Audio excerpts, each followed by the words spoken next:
There's an old saying, if you take care of the small things, the big things will take care of themselves. It makes sense. If you pay attention to the details, it follows that the end product will benefit. It also makes sense to look at the small things when you're considering buying something you're going to depend on, like a lowered floor van.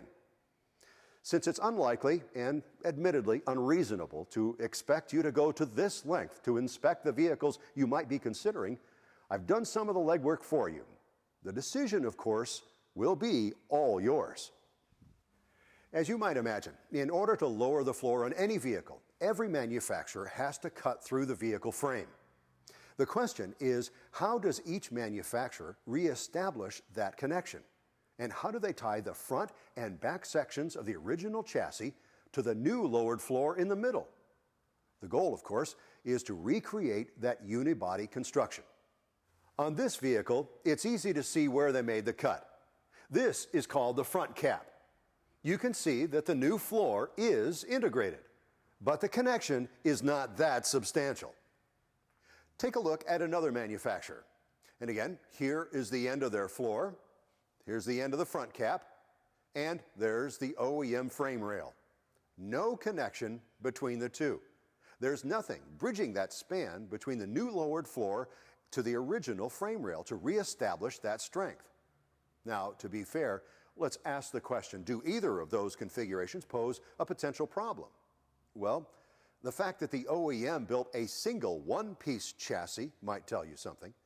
You might also want to ask, how important is unified structure when you're driving 55 miles an hour down the highway with your family in the van, when you're dodging potholes, or, heaven forbid, when you're involved in an accident? Well, if you ask me, it's important. Now, there are a few other details that have nothing to do with safety, but they do address the question of attention to detail we talked about earlier. This is called the steering boot, and all that it is a rubber cover over the steering casing. And its purpose is to buffer against the elements, dirt, water, keep parts from rusting. In this case, this is the original OEM steering boot. And that sounds good, right?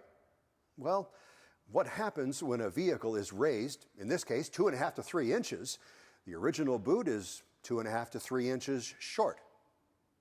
This manufacturer did put in an extension shaft, but as you can see, this boot isn't sealed on the steering casing anymore, so the path is open for dirt and water and the oxidation that causes rust.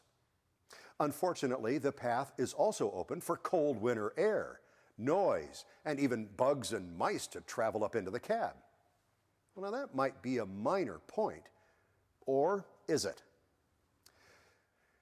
Now, this manufacturer did things a little bit differently. Here's the frame rail, and as you can see, it connects to the OEM frame rail here. Now, that's good. The fact that that connection is there shows that this manufacturer recognizes the importance of reconnecting the frame. Why they did it at the back and not at the front, however, I don't know.